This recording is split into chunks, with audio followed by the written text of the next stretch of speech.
recognizing that you as an individual have a lot to say in how your life is lived and how you impact the world, whatever impact that is, small to large. You can craft your life. Anything is really possible. Like, you can just really do anything and set your mind to it, and to show if I have future kids that they can go to and that it's not an option. I'm proud to be a first Jain college student and also making my parents proud. I think I wasn't prepared. I think I wanted to be here so bad. The preparation was just not there. It was really hard because I was trying to prepare my parents, but not trying to prepare myself.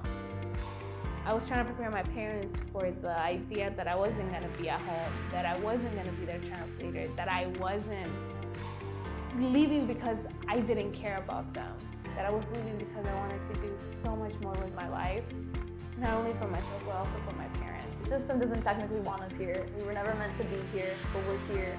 19, for me to be able to help raise some Black kids who are proud to be Black, who use their voices to push for what's right, to call out things at school, and for me to be able to do the same thing and to be unapologetic. Being the first person in my family to attend college means that I am paving the way not just for myself and my family, but also everyone else after us.